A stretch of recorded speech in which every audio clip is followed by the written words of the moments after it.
Rise for the Pledge of Allegiance.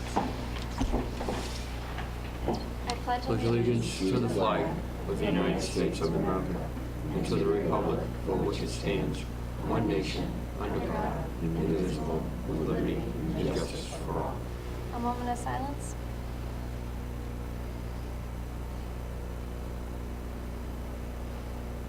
Thank you.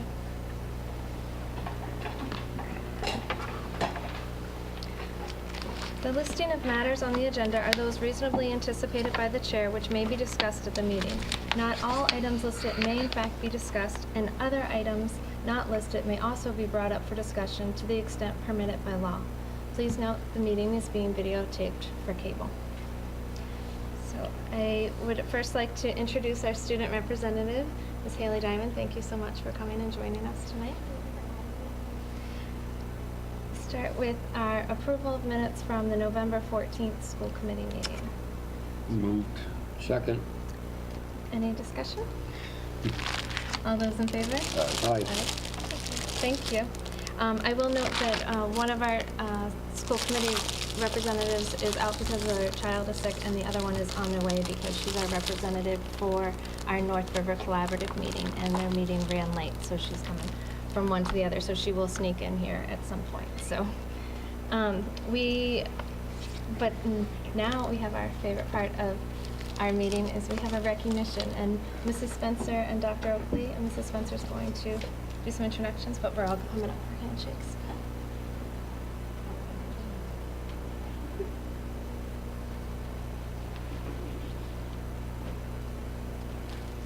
Every year, the Lions Club, our local Lions Club, sponsors the Peace Poster Contest, and actually this is an international contest, and it's been happening for 25 years. And this year's Peace Poster Contest for 2016-17, the theme is a celebration of peace, and students ages 11 through 13 worldwide are encouraged to participate. And at the Howard School, all of the 6th grade students participate under the direction of Mrs. Tomas in art class. And this year we would like to recognize, and you can see her poster there, and I wondered if I could possibly get her to just explain a little bit about it this year, because it's quite different. Eva Sullivan.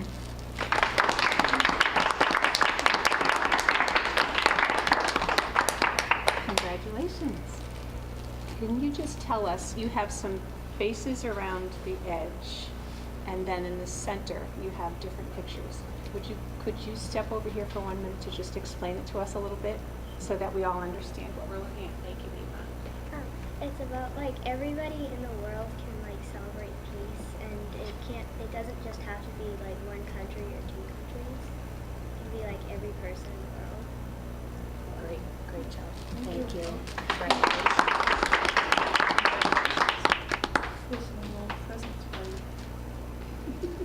Congratulations. Thank you for such a great job. Good job.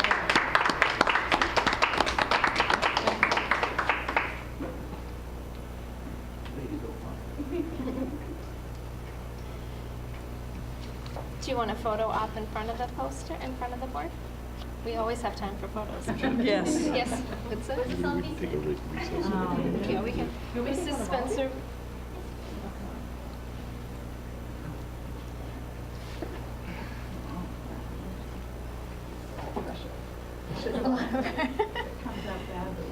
You can do it. Perfect. And 1, 2.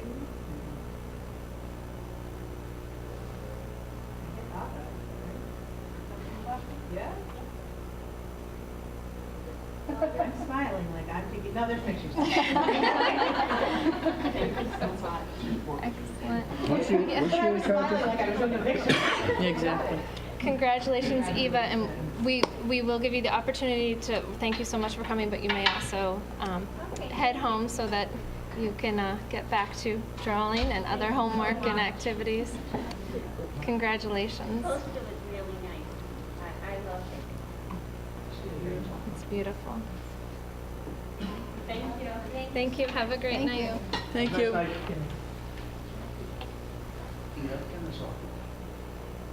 All right, we will start with our superintendent's update.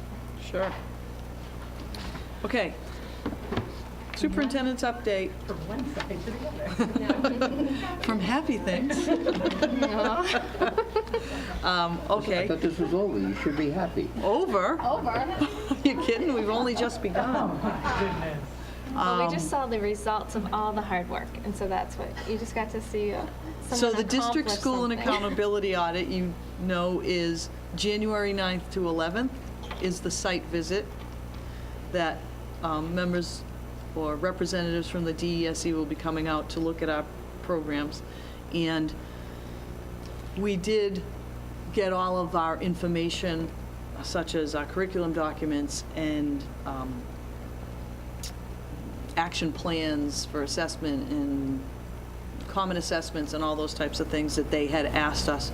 We did upload that to the security portal, to the DESE last Monday. So we did get that stuff done. Now we're just getting ready for putting the schedule together, where they're meeting, what rooms they're going to be in, who they're meeting with, and so on and so forth. So we're working on that for their visit on the 9th. So the indicators, as I mentioned last time, we're a targeted audit, so they're going to do curriculum and instruction, assessment, and student support services. And that's what they're going to focus on, but it doesn't mean they won't bring in some things with human resources or finance or leadership and governance, because it is kind of related, but the majority of the information that they're looking for are in those 3 indicators. The evidence that they base their report on comes from several areas.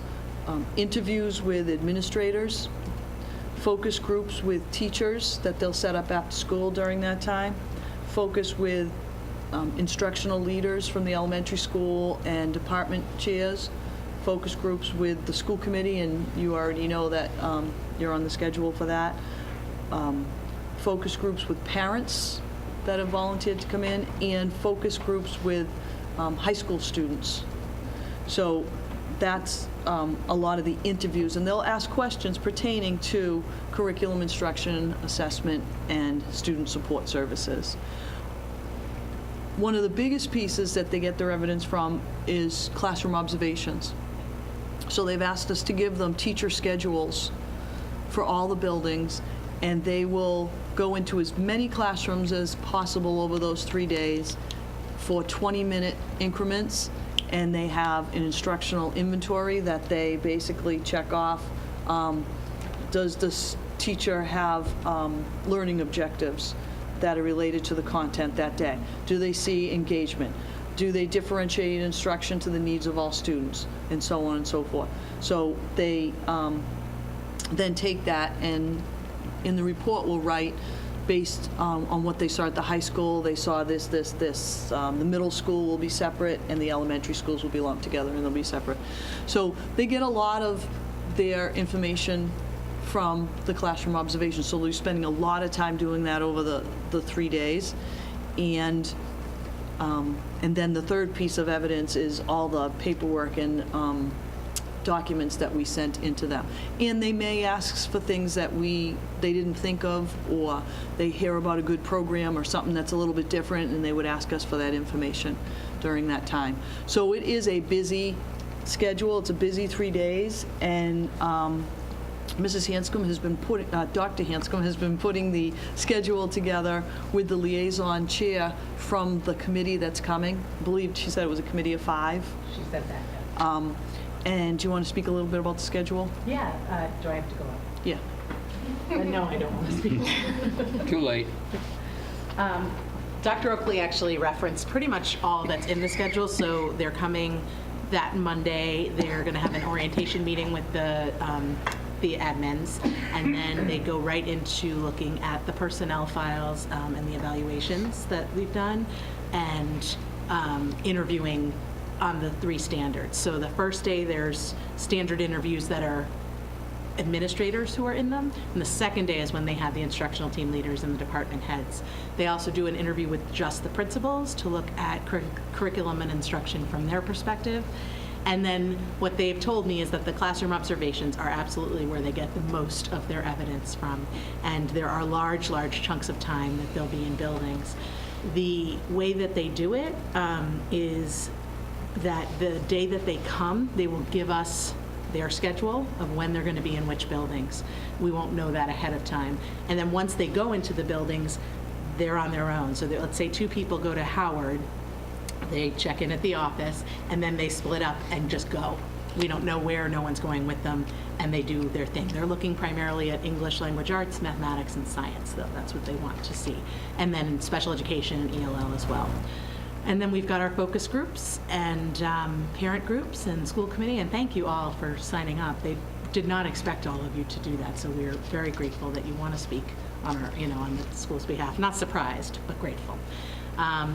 And that's pretty much it. They'll have a final, not interview, but a feedback session sort of with Dr. Oakley at the very end, but we won't really know they won't tell you anything. So it'll be more of a, we're going to get this to you in about 4 months, and yeah, they said don't expect to hear too many pieces of feedback at that meeting. So Dr. Oakley will decide if she wants other folks with her at that, or if they should just be working with kids, because that's probably a better use of their time at that point.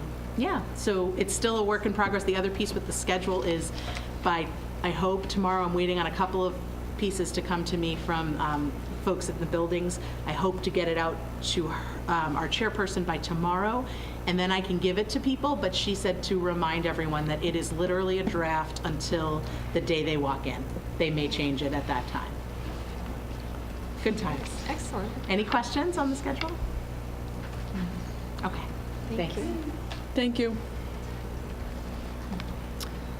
Any questions on the DSA No, review? you guys have done a great job of getting them all the information that they've asked for in a very timely manner, so it's going quickly, especially for someone who's only signing up for times, but Yeah, originally you guys are doing when great. we got the date at the beginning of November that it was going to be that early in January, I was like, I can't believe it's that early, and I knew other schools that were later in the year, like April. But now that we're into it, let's get it over with. We've been putting so much effort into it. We want to do it and be done with it so that we can actually focus on our district after January 11th and do what we do. So, You do it well. couple other updates. The field update. The only thing really to update, we did have, since our last meeting, the Thanksgiving game. It went well. We used the portable bleachers out there. We actually had a pretty big crowd, I thought, and we got to open the concession stand and the bathrooms, so that was exciting. So we did get to use those, and we said that, watch, the bleachers will come a week after the last game, and the bleachers came a week after. They're not completely finished. We're waiting for the press box to come in. I believe it's going to be here sometime this week, because it comes as all one unit and gets put on there. So before they can finish the back post and all the rest of it, they need to do that. But that's really the last piece of the puzzle to the field. And if you drive by, it actually looks really nice. And those bleachers fit in there really well. And it's a lot of space. There's a lot of seating there. So it's exciting. It's been a long time coming, but it's coming. Fall athletic updates. I just usually like to go over, from the coaches, usually get a little update on how they did for the fall and then the winter and spring. So let me just show you how we did, since kids have worked really hard this season. Field hockey didn't have the best season that they've had in the past, but it was a record of 6 wins and 12 losses. They did not make the tournament this year, but they did have, they were led by 6th grade seniors in Elaine Nolan, Ashley Congdon, Hannah Chadwick, Allie Mae, Mary G., and Julia Vanderstreet. The nice thing is they have a very strong, solid core of younger players returning next year to build upon their hard work, because they did have a lot of younger players, so they're looking forward to a much better season next year. And the nice thing about field hockey is they did get to play their games on the new field, which actually changes the game a lot. Of any sport, I think it probably changes field hockey the most because of the speed of the ball. Girls soccer team finished 12-8 overall. They were co-champions of the Mayflower League and qualified for the state tournament. They only had 4 seniors, led by Olivia Sarantopoulos, Olivia Church, and Bridget Mills. And they really were great mentors to a very young team. So they're really looking forward to next year because they can build on their success, and they have a really strong core coming back also. Boys soccer, the team experienced a great season, finishing with 11 wins, 5 ties, and only 2 losses, and outscoring their opponents 55-32 over 18 games. Senior captains Matthew Lawler, Jackson Robertson, Dylan Bleckner pushed the team hard throughout the season, and especially in a momentous 3-1 win over East Bridgewater in a final regular season game. Matthew Lawler and Luke Sarantopoulos were selected as Mayflower Athletic Conference All-Stars for their exceptional play. The Wildcat football team finished the league schedule in 2nd place. They made the playoffs with a 4 seed out of 14 teams in the division, and they won their Thanksgiving game to end the year with a record of 6 wins and 4 losses. Boys cross country team finished 2nd in the Mayflower League Comprehensive Division. Team's final record was 8-7, but the record doesn't really show how much they grew and improved as they progressed. They had an extremely young squad and improved actually over their Eastern Mass place finish a year ago. The team was captained by Matt Gillis and Anthony Spooner. Anthony was named to the Mayflower All-Star Cross Country team, as was his junior teammate Gavin Varos. Girls cross country finished 13-2, won their 12th consecutive Mayflower Conference Championship, and earned a perfect score of 15 at the Mayflower meet when they raced against the rest of the schools in the conference. Maggie Allen, Devin McCarthy, Caitlin Caprillion, Charlotte Sinaski, Caitlin McGrath, Allie Adams, Emma Bedard, and Morgan Doherty were all named to the Mayflower All-Star Cross Country team. That is a lot of girls to be All-Stars. While the team did not qualify as a team for states, Maggie and Devin did qualify as individuals and raced against the best competition in the state during the weekend immediately prior to Thanksgiving. So it's a pretty good record that the girls cross country team is stacking up there. And the varsity golf team had a great year this far. This year, at 8-4, the team finished among the top rank in the Mayflower League. Senior Jack Roy qualified for the state finals at Shining Rock, shooting a 79 in the qualifier and an average 3 over in matches. Roy had a great season.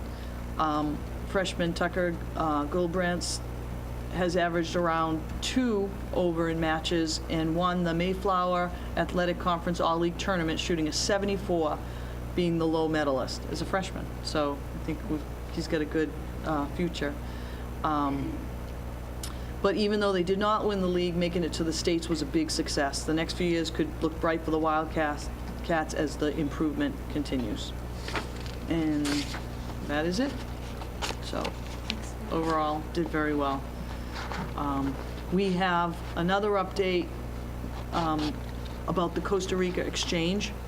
Remember that we've started an exchange 2 years ago. We had Costa Rican kids come here, and then we had kids that went there, and now we're on that again. So Mr. Bodwell is going to speak a little bit about the visit, since it is starting in a few short weeks. Yes, December 30th. They arrived. They're going to D.C. first, and then they'll be coming up to West Bridgewater. So it's the 30th through January 13th. About a dozen students and 2 staff members.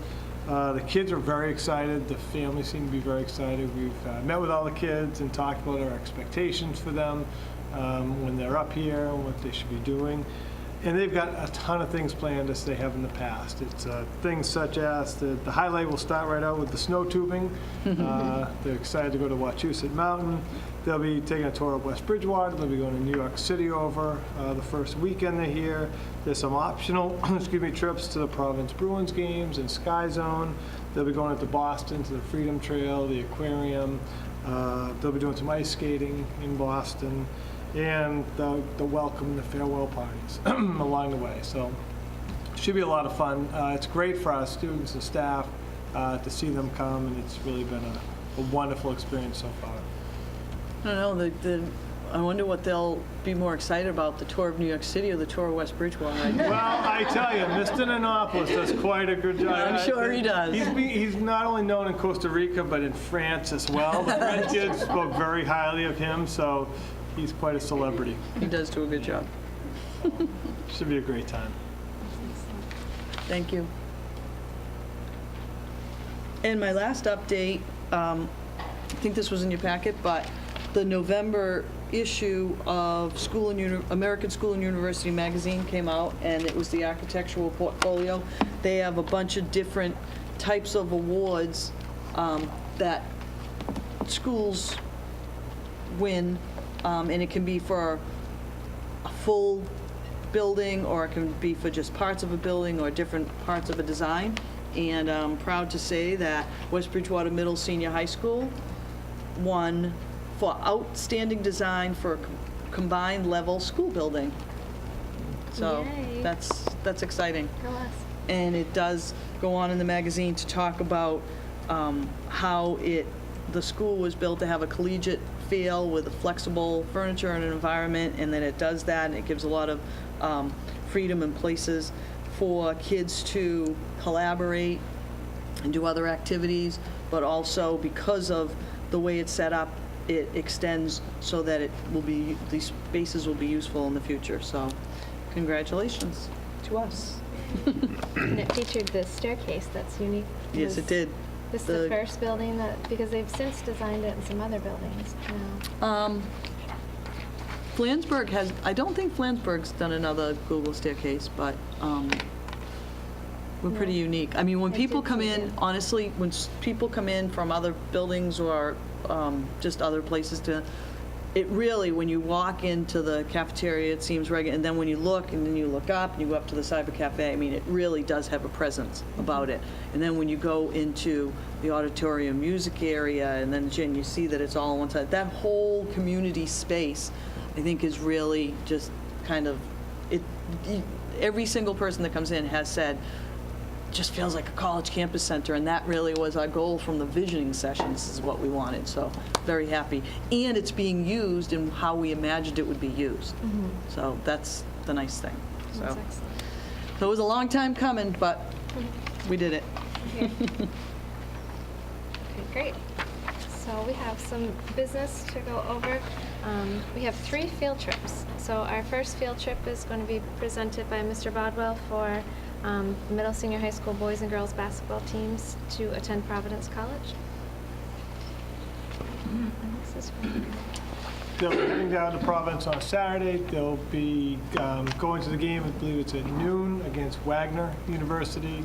They'll be taking a bus from middle senior high school down. There'll be several coaches on the bus to them. It's going to be a real nice team bonding experience for them.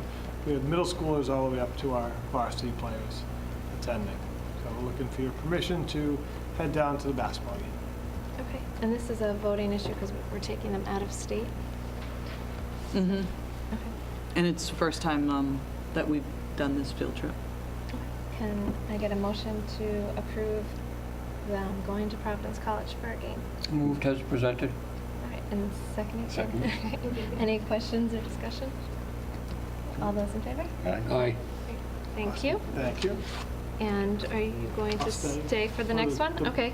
Rhode Island Convention Center? Yes, for the Body World exhibit. It's the exhibit that travels around the anatomy classes. I'm very excited to go down with Mrs. Brogna to look at the human cadavers, and it really fits really well into their their curriculum. So we're hoping to be able to go down in January to see that. Okay, excellent. Do I have a motion to approve the field trip to the Body World exhibit? Moved as presented. Right. Second. All right, any questions or discussion? All right, all those in favor? Aye. Excellent. Thank That you one's a very good one, much. too. Thank you. And this is Diamond, are you going to present our next one? Excellent. A field trip to the 2017 High School Invitational Choral Festival, also at Providence College.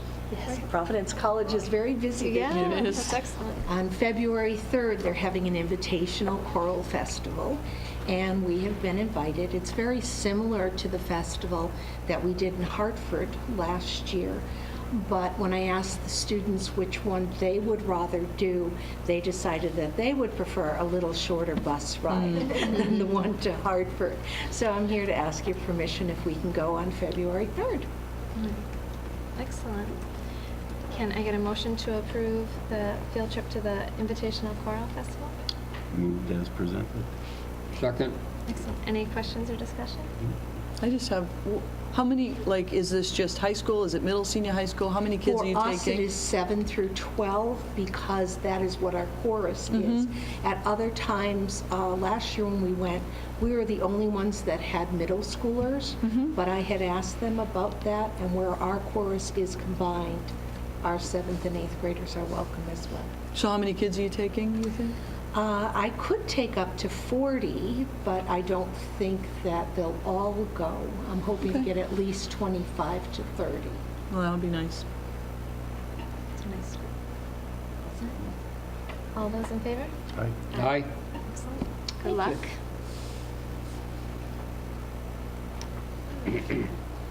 Oh, the next issue was a school committee date change in January, and we had, Dr. Oakley and I had discussed this because our next school committee meeting is during the first day of the audit, when we're going to be in several meetings. Yeah, and we're going to be out straight all day.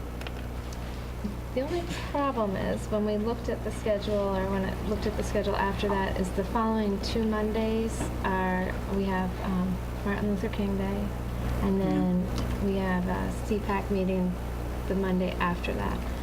So I was wondering if, the only other thing we had thought about, either keep it the same, or would people be interested in the Tuesday, the following Tuesday, which is the day after Martin Luther King? And the reason we don't, you don't want to cancel a meeting because of not finding a day, because it's the meeting that we vote for school choice. And I know, like, we have on our website that in January, applications will be available once they vote. So we really want to vote on that. So we definitely need to have a meeting. So I don't know how people feel about the Tuesday. I'm not sure, what would that date be? The 17th would be the day, so it would be the Tuesday after Martin Luther King instead of that Monday. It would be easier on us, but it's up to you guys.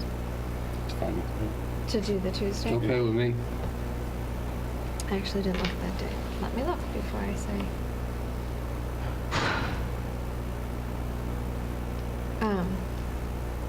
I actually can't do that day. I know I can't. Could another thought be that we just keep our meeting in January brief, like we have one assignment of a policy tonight, and have that to be approved in February, and that our agenda would be short, and basically have, because I don't want to delay the vote on school choice.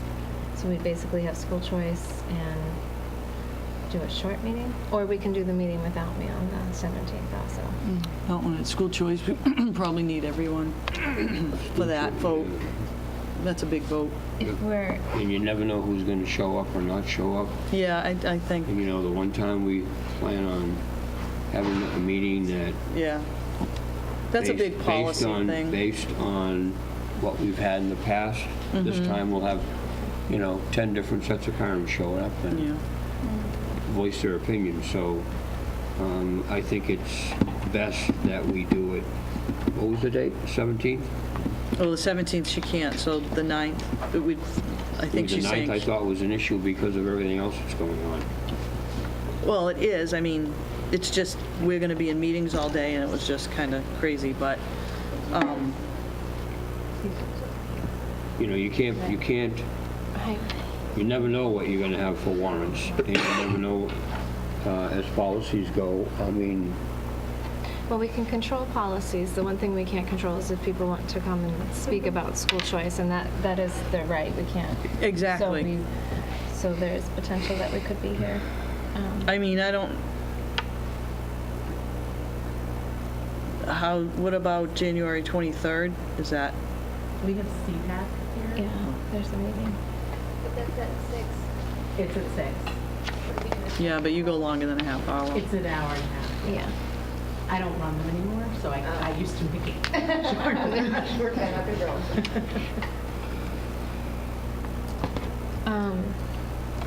Well, so is that a conflict? Yeah. Yes, To 7:30. it's in this room. And who has to too. go? It's Well, Mrs. Hulme and myself and. Oh, okay, so Yeah. you are a Mrs. member of also that, okay. attend. They don't have to go. I guess we have to keep it on the 9th.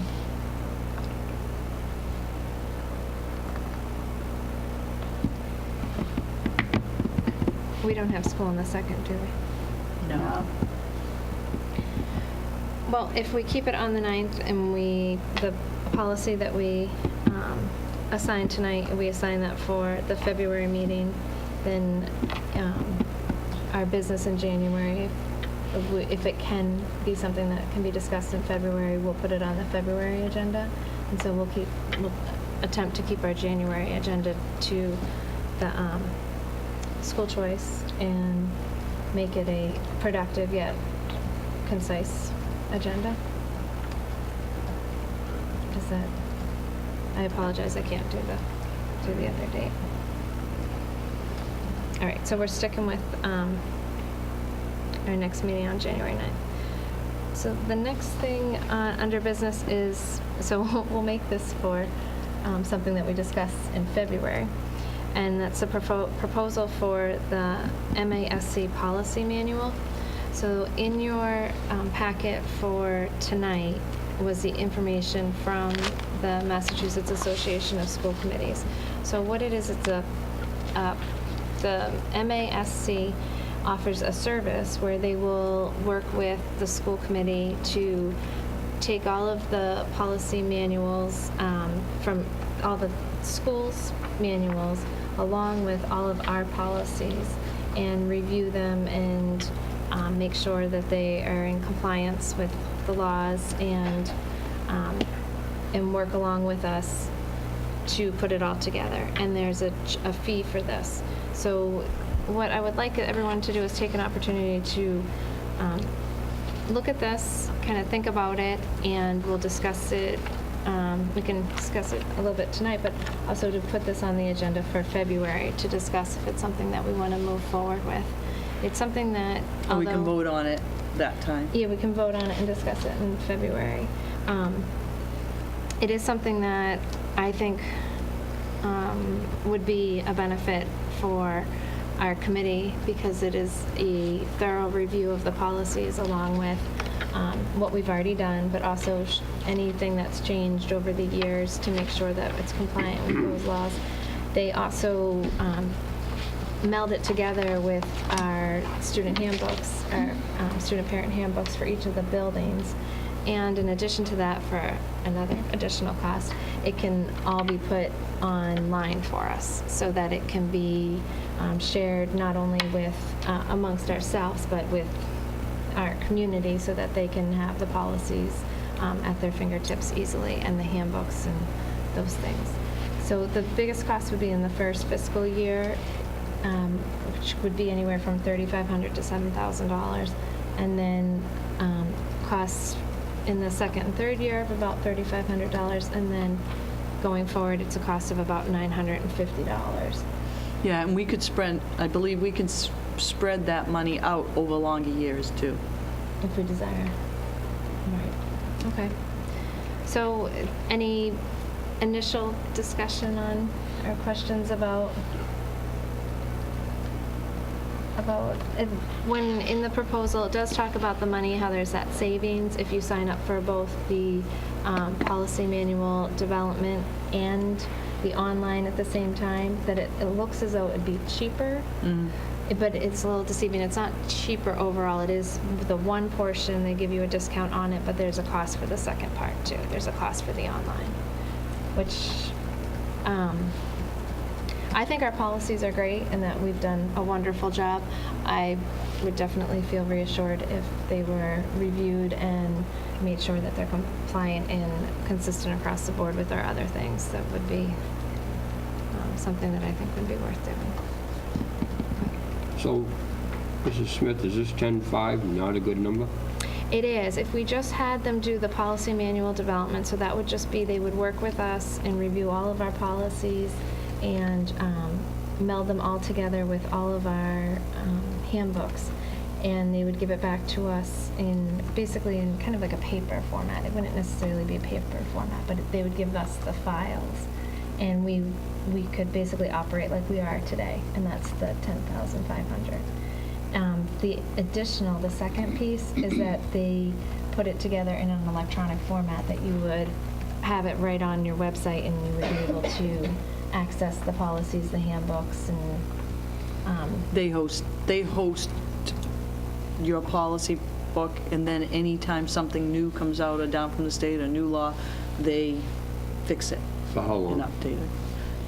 I believe it's $900 a year. yeah, for annually as long as you stay. Now, I believe my understanding though is that we still review every policy before it's fixed. So we also have the ability when it's a user interface so that we don't create like the you have the links. They host the links like you were saying, but we still have to review it and approve it before it's updated on there.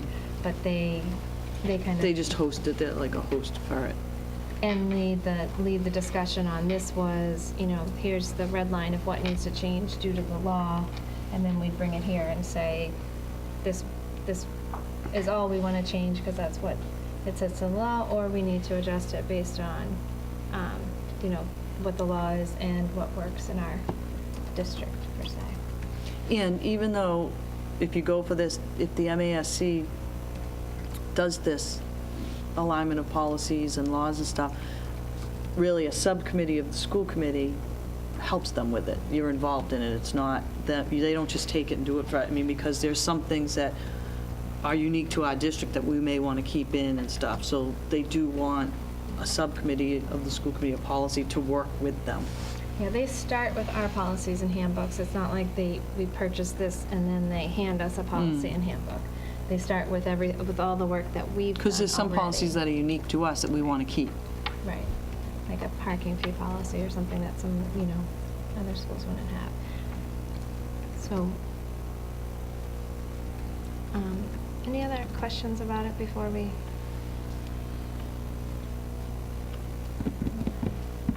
Sounds fabulous to everyone. I'm just kidding. No, I really want you to take some time to think about it. I mean, it is a cost involved that we haven't spent this money before, so it's a new cost, and and we'll talk about it in February after we've had a chance to review it. There's two different people in the proposal that you can email at the MASC that are willing to talk if you have any specific questions. I talked to someone from there today, and they were very helpful. So. All right, so our next order of business is to assign the policy 7800 for homeless students. And we will assign this policy to be reviewed in February. Do I have any volunteers for? I don't mind taking that. I did the last time, and Okay, great. that'd be good. And did Thank you work with Mrs. Page when you did it? Or I actually, Oh, it's probably I Linda worked with Dubin. Mrs. Dubin. Yeah. Yes, the McKinney-Vento Act.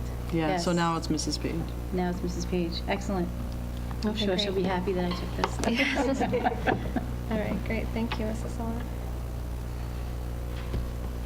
All right, so we have some warrants to approve.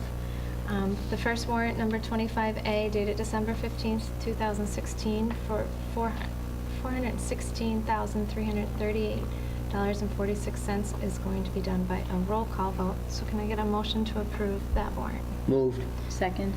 And Aye. Yeah, aye. aye.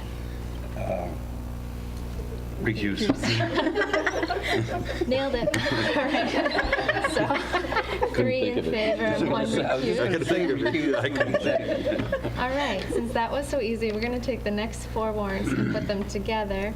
Warrant 25B, dated December 15th, for $91,121.26. Warrant 25C, dated December 15th, for $101,151.60. Warrant 25D, dated December 15th, for $3,900. And warrant 25E, dated December 15th, for $2,163.79. Could I get a motion to approve those 4 warrants? Moved. Second. Moved and second. All those in favor? Aye. Excellent. Thank you. We now have our public forum. Members in the audience wishing to address the committee may do so at this time.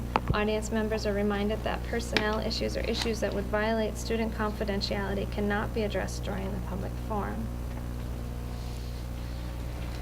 Seeing no public forum takers, I will move on to our calendar. On our district-wide activities on December 14th, we have a half-day for pre-K through grade 12. It's in service, and there's no afternoon preschool. Oh my gosh, that wasn't, and we don't have afternoon kindergarten anymore. All right. December 23rd through January 2nd, no school. It's Christmas and New Year's break, so that includes the Friday before Christmas and the Monday after New Year's, so it's very exciting. At least I'm very excited about it. The middle senior high school on December 15th, we have the middle senior high school winter concert at 6:30 p.m. On December 22nd, grade 7 is going to be watching A Christmas Carol in the auditorium at 7:45 a.m. At the Howard School on December 13th, the holiday concert at the middle senior high school at 6 p.m. December 14th, the in-school concert in the gym at 9 a.m. On December 15th, the Geography Bee tryouts for 5th and 6th grade after school. On December 19th, the PTO-sponsored holiday laser show at 1:15. On December 20th, the PTO meeting at 7 p.m. Mr. Flynn, will you do Roselle McDonald? Sure. December 19th, PTO-sponsored holiday laser show, 9 a.m., all school assembly. December 19th, school council meeting, the reading room at 3:20. And December 22nd, birthdays with the principal. At the Spring Street School on December 15th, Ms. Matto's pre-K parents' tea, 1 p.m. Spring Street School school council meeting, 2:45 p.m. December 16th, Mrs. Matto's pre-K classes, parents' tea, 10 a.m. and 1 p.m. December 19th, Mrs. LeBrec's pre-K classes, parent tea, 10 a.m. and 1 p.m. December 20th, Mrs. Matto's pre-K class holiday party, kids only. December 20th, kindergarten. Get that out there. Kindergarten to the middle senior high school for Polar Express reading at 1 p.m. Can I just say that it's going to be a wonderful, wonderful time. Be there. On December 21st, kindergarten holiday party, 10 a.m. And December 21st, Mrs. Mattos and Mrs. LeBrec's pre-K classes holiday parties, kids only. I love the kids only sessions. All right, our next meeting date is going to be Monday, January 9th at 6:30 p.m. for a short agenda. And right here at the Middle Senior High School Learning Commons. And you look like you wanted to say something. Yeah. Can everyone just stay here for a minute after we adjourn? Thank you. Excellent. And I'll take a motion to adjourn. Moved. Second. All those in favor? Aye. Excellent. We're adjourned. Okay. We have to, So, Ben. Can we do that? Yes. We're going to do a mannequin challenge. Yes. Yes. So everyone think of like a weird... What's the matter? That's awesome. We're going to do a mannequin challenge.